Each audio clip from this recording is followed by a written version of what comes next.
Traditional ecological knowledge contributes to the protection of local biodiversity and the long-term health of our planet.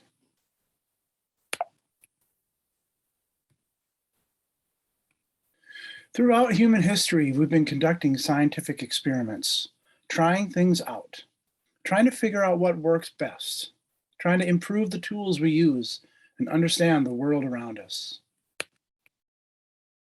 This knowledge grew slowly and steadily over the years as humans adapted to their environments. They observed the animals around them. They learned how to protect themselves and how to set traps, catch fish, hunt large animals in groups. They learned about the plants that healed and the plants that poisoned, which foods could be gathered and which could be grown. They studied the cycles of the skies and the patterns of the seasons. This knowledge grew and spread as humans traded items and insights and expanded into new lands. New instruments of measurement, new technology, amazing inventions accumulated. Big jumps in our science happened many times in many places, gaining momentum and changing how we saw ourselves in this world. These changes led us to the world we have today, so different from how our ancestors lived. Much better in many ways, like our ability to fight diseases. But something else can be traced to this change. That is, many of these new insights have led to destruction and pollution on a massive scale. We built factories to make shiny new things, but these factories polluted the skies and made people sick. We dumped our new chemicals into our rivers, lakes, and oceans.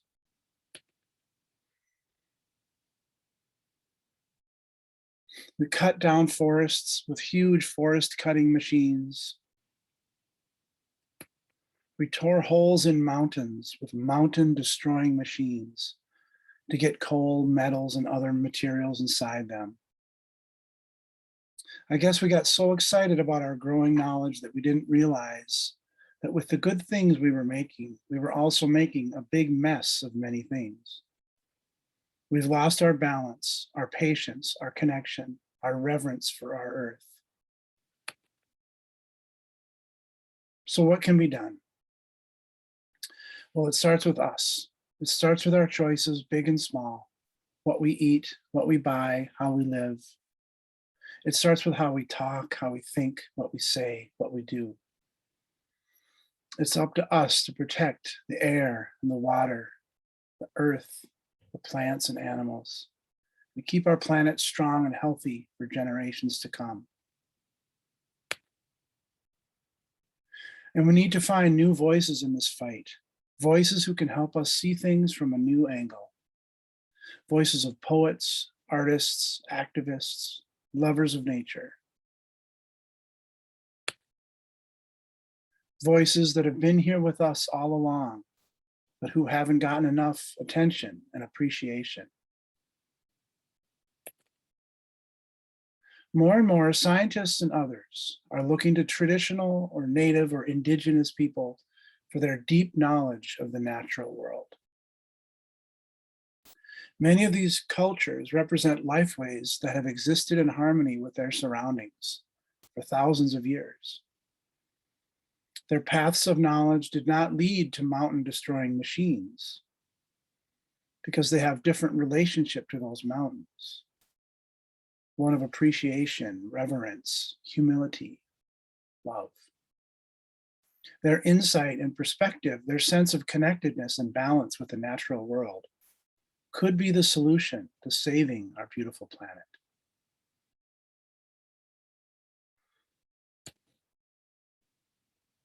One example of learning from traditional ecological knowledge is the understanding and insight gained from the Skolt Sami people regarding the Arctic, an area which has undergone huge changes lately as the Earth's temperature are increasing in those areas. The Skolt Sami have shown that the salmon population is in decline. They have changed fishing techniques and have started using more of other kinds of fish in the area in order to preserve the salmon. The Skolt Sami have also given information about the changing plants, animals, and insects in the area. For instance, a new invasive beetle has expanded its range and is now becoming a problem in the area. They're working with scientists and the government of Finland to document these changes and work towards finding sustainable solutions. In Australia, record brush fires in 2009 killed almost 200 people. And in 2020, fires burned over 44 million acres and lasted for months. People are searching for answers, and the knowledge of the indigenous Aborigines is being sought as part of a possible solution. Traditionally, Aborigines used fire to control the landscape in ways not previously understood. They used it to control local biodiversity, to improve populations of the animals they hunted, and to prevent large forest fires. Their knowledge runs deep and has led to some surprising insights. For example, they knew that sometimes birds actually carry burning sticks and drop them in other areas in order to start a new fire to scare out small prey. Scientists had a hard time believing this until they saw it themselves and documented it. Pretty cool. That's that picture in the lower left. The idea that small controlled fires prevents larger fires is an idea that some parts of the world are only beginning to understand. The Aborigines have a wealth of knowledge of how to do that in an effective way, especially in Australia, where they developed these techniques over tens of thousands of years.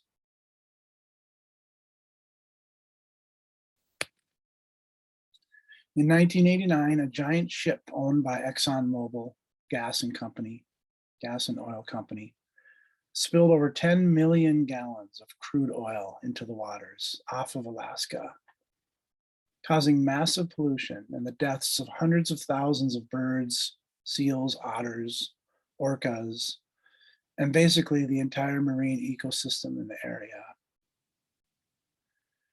Although the crews only cleaned up about 10% of the oil, the indigenous populations in the area helped shed light on many aspects of the situation.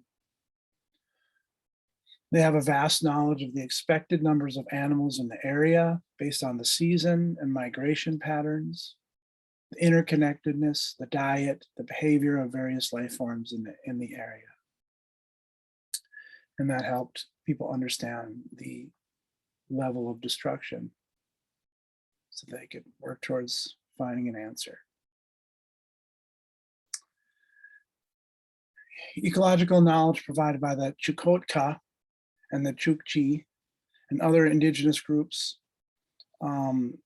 have helped in such ways as helping the US Fish and Wildlife Service to understand that the polar bear needed to be added to the list of threatened species under the Endangered Species Act. The Chukotka and other groups knew that the number of polar bears had greatly diminished, and now they work with agencies to help monitor polar bears and other impacted species in the area to add to our understanding of climate change. On the island of Bali in Asia, for thousands of years, they grew rice paddies along the sides of hills in a lush tropical paradise, living in balance with nature. When the rice season ended, the paddies were full of fish and ducks and birds, and they grew many other plants in their traditional gardens.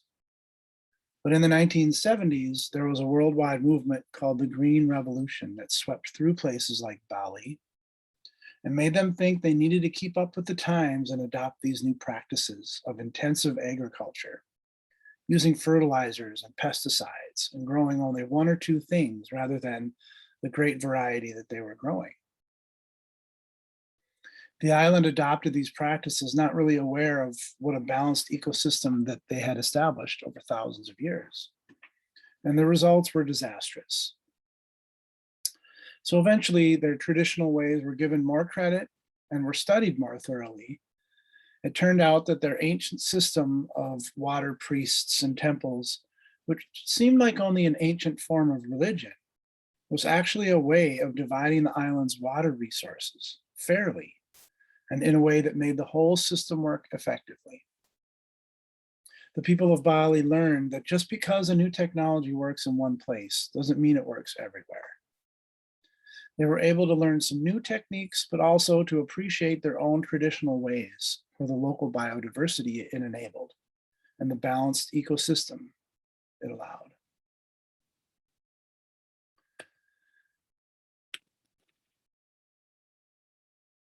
As we push to save our planet, many are questioning the roots of science and technology. Go back to this one.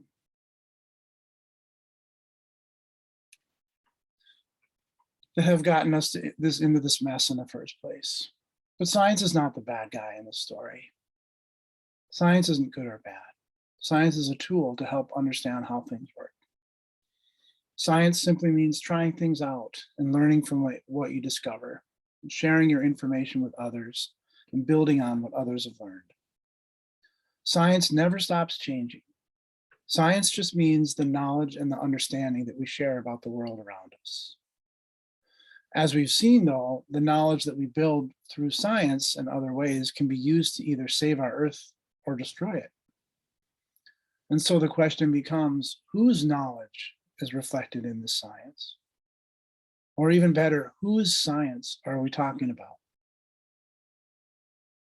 Traditional ecological knowledge is science, just done in a different way, coming from a different perspective with different values and goals.